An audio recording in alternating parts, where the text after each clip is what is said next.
In the darkest corner of a long-forgotten cemetery, hidden beneath the twisted branches of gnarled trees, there lived a vampire unlike any other. His name was Lucius, and he was not content with the typical life of a bloodthirsty creature of the night. Lucius had an unusual obsession: he was a gravedigger. Every night, as the moon hung low in the sky, Lucius would rise from his coffin, his sharp fangs gleaming in the pale moonlight. He would don a tattered black cloak and descend into the cemetery, his crimson eyes scanning the tombstones for his next victim. But Lucius was not interested in the blood of the living. No, he craved something far more sinister. He hungered for the souls of the dead. With his supernatural strength, he would exhume the corpses, digging them up with bony fingers that were cold as death itself. As he unearthed the coffins, he would whisper incantations in a language older than time, invoking dark forces that no mortal could comprehend. The ground would tremble, and the air would grow thick with an eerie, otherworldly presence. Once the coffin was open, Lucius would sink his fangs into the corpse's heart, draining not its blood, but its very essence. He believed that by consuming the souls of the deceased, he could gain their knowledge and power. Over time, the cemetery became a desolate wasteland, its tombstones broken and its graves empty. The townsfolk began to whisper tales of the vampire Gravedigger, warning their children to stay away from the cursed place.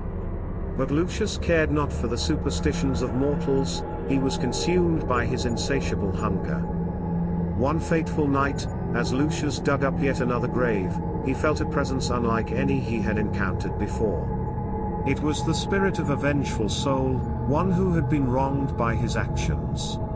The ghostly figure materialized before him, its eyes burning with an otherworldly fury. "You shall pay for your sins, vampire," the spirit hissed, and with a wave of its ethereal hand, it banished Lucius to a realm of eternal darkness. In this bleak realm, Lucius was tormented by the souls he had devoured. Their anguished cries echoed through the void, and he was haunted by the memories of the lives he had stolen. The vampire Gravedigger's once pale skin grew even paler, and his once sharp fangs dulled. He was no longer the powerful creature he had once been. But back in the world of the living, the cemetery he had once terrorized began to flourish once more. The townsfolk, no longer fearing the vampire Gravedigger, restored the tombstones and tended to the graves of their loved ones. The memory of Lucius faded into legend, and the cursed place became a haven of tranquility once more.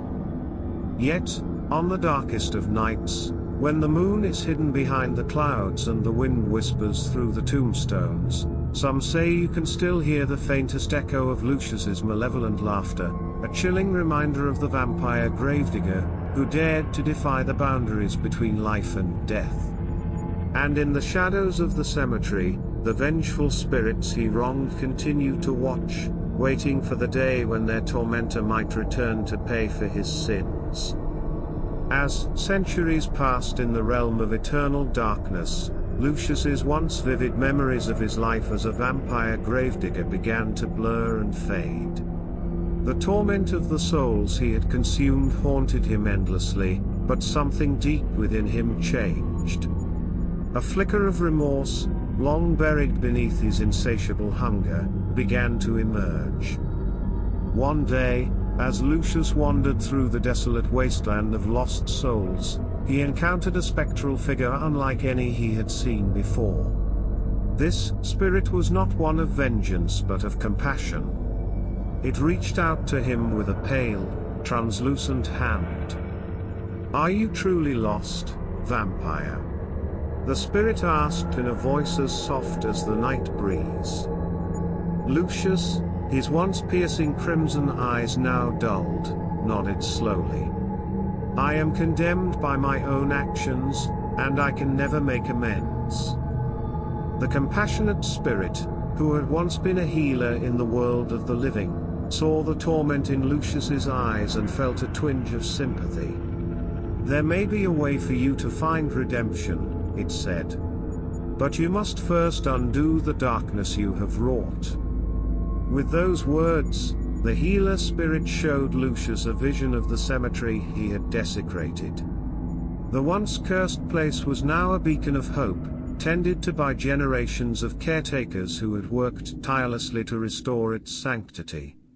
The tombstones stood tall and proud, and the graves had been adorned with flowers and tokens of remembrance. Moved by the sight, Lucius felt a glimmer of hope. He knew what he had to do. With the guidance of the compassionate spirit, he returned to the cemetery in the world of the living. His intentions changed. Instead of desecrating the graves, Lucius began to use his supernatural strength to repair the tombstones and rebury the souls he had once stolen. He whispered incantations not of darkness but of forgiveness and redemption. Slowly but surely, he sought to heal the wounds he had inflicted upon the resting souls. Word of the transformed vampire Gravedigger spread through the town, and the townsfolk, once terrified of him, began to witness his acts of penance. They watched in amazement as he righted the wrongs of his past, turning the once cursed cemetery into a place of peace and reverence. Over time, Lucius's pale skin regained some of its color, and his sharp fangs softened. He was no longer the feared creature of the night but a guardian of the souls he had once sought to consume. The compassionate spirit, who had shown him the path to redemption, smiled from the realm of the departed, knowing that its mission had been fulfilled. And so, the tale of Lucius, the vampire Gravedigger, took an unexpected turn. He had once been a harbinger of darkness but had found his way to the light through remorse and the power of forgiveness.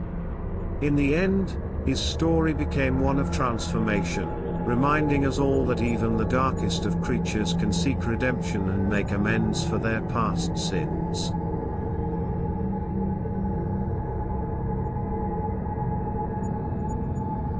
Thank you for listening. Please subscribe for more short stories. Goodbye for now.